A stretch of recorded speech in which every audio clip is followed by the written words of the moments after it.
Hello and welcome to today's video. So in this one, I'm going to be reviewing the latest set by Mammoth Factory, Flesh to Stone. So full disclosure, Mammoth Factory did sponsor this video, so I do want to get that out there. But obviously this opinion will all be my own and these will be my thoughts and feelings. They haven't threatened me that if I say anything negative about this set, they'll immortalize me in miniature format in some kind of hideous form. Honestly, they've not. Please don't do it. So first up, what is Flesh to Stone? So it is chapter 2 in their ongoing series of D&D adventures. And basically, if you sign up to their Patreon, each month you get a set of miniatures, you get the adventure to go with it, you get all the maps to go with it, you basically get all the virtual stuff that you're going to need as well. So if you want tokens and character tokens and stat blocks, all of that comes with it, which is really, really cool.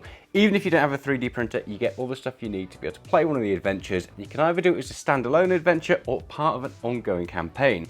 Now, Flesh to Stone has all of these really cool miniatures that you basically get. I printed off a whole host of them to test them out and see how they work and see how they print off, and I painted up a few as well just to see what they were like. Now, apologies, my flesh is turning to water whilst we're out here because it's so hot in the UK at the moment, and who would have ever thought it would be? So I'm slowly turning into a swimming pool, which is not nice for you guys. Now, the general premise of Flesh to Stone is that you are a set of adventurers going off to basically find this descendant, and you come across this village that's been like the whereabouts and everything else, and they're slowly turning to stone. So some of them have turned to stone, some of them are in the process of turning to stone, and you embark on an adventure to find out why the hell are these people turning to stone. It's a really interesting premise, and there's some fantastic looking maps in this as well. So depending on which way you go, you've got like this vertical cliff face where you get attacked by these, I'm gonna call them crow creatures, but they're big beastie things, and that sounds a whole lot of fun. There's also orcs, obviously. There's like part of the big main picture. You've got these really cool trolls as well.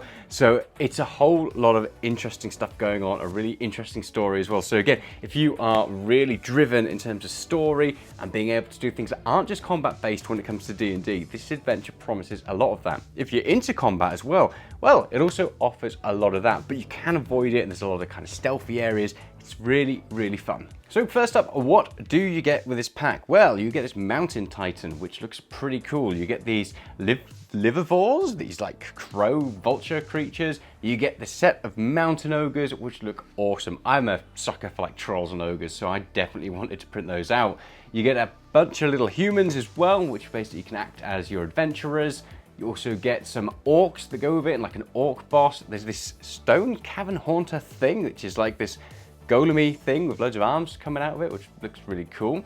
You get some terrain as well, so there's different crystals, there's different totems that you can print out. You get a ram, and you also get a dead ram. I mean, that's just absolutely savage. So you can also get busts as well. So again, if you are really taken by any of the heroes or villains in this, there are a set of 4 busts that you'll be able to print off. Now, let's talk about the actual process. So getting these all into your slicer is easy enough. Just bear in mind, they are relatively large files, and I'm not going to hold that against them because they're really, really detailed files as well. But depending on the age of your machine, it might struggle a bit and take a bit longer to kind of do all the slicing and saving, but I got them all done, and I didn't have any real issues there. They all come pre-supported or unsupported as well if you're into doing your own support, and they're actually pretty easy to get off. I went with the hot water method, so I've been trying out a hot air blower, a heat gun. Heat gun is the actual thing you call it. I've been trying that out recently, and on some models that works really well.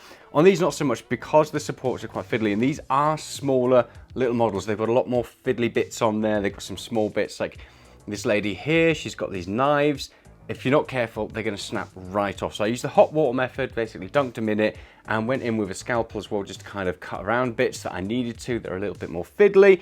I didn't have any breakages, which I was really happy about, and I thought I would have done. If you are printing this set off, you absolutely want to use some kind of flexible resin. I use Elgo ABS light resin.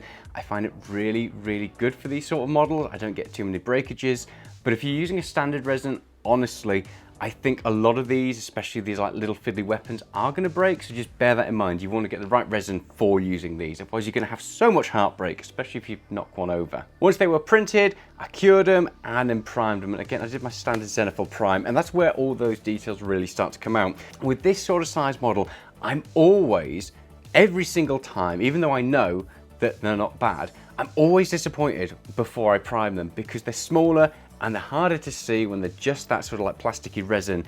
But once you get a primer on there, the details start to pop and they look fantastic. And there's a lot of detail. Like I mentioned at the start, they are a larger file format because there's so much detail on them, but they look really, really good. I'm really happy with the way these all turned out. They also come with their own bases as well. I used a couple of them. So the Orcs, I printed off the bases for them. The Liverfor, the Vulture, I'm going to call them a Vulture from this point on, also came with one that I printed out. But for the rest of them, I just kind of put them onto standard basis to save some resin there and kind of mix it up a bit.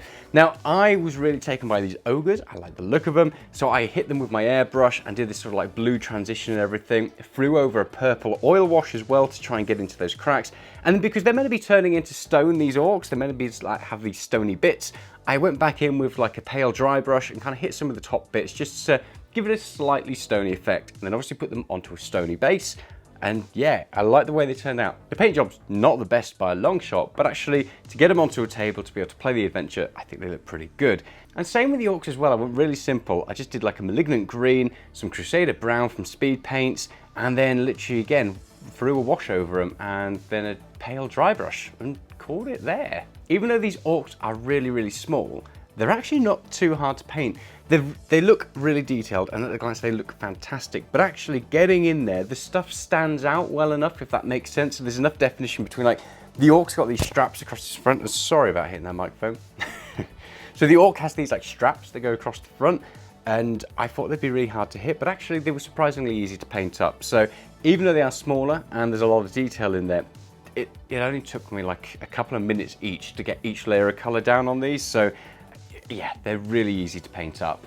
So models wise, they are fantastic. Like I said, you do need to be careful when you print them and then try to get them off the support. If you're not using a flexible resin, you probably are going to break off a lot of the small little weapons and stuff like that. And again, if you're not using a flexible weapon, if you knock them about, then you're probably going to get some breakages. So try to use a flexible resin if you can.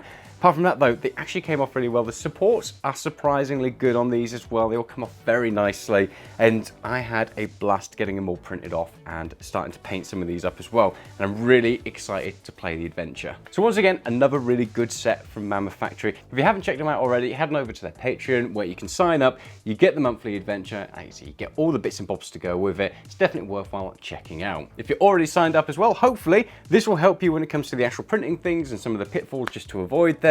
And if you are inspired by this kind of bluey kind of ogre thing, then yeah, hopefully that gives you a paint scheme to go for.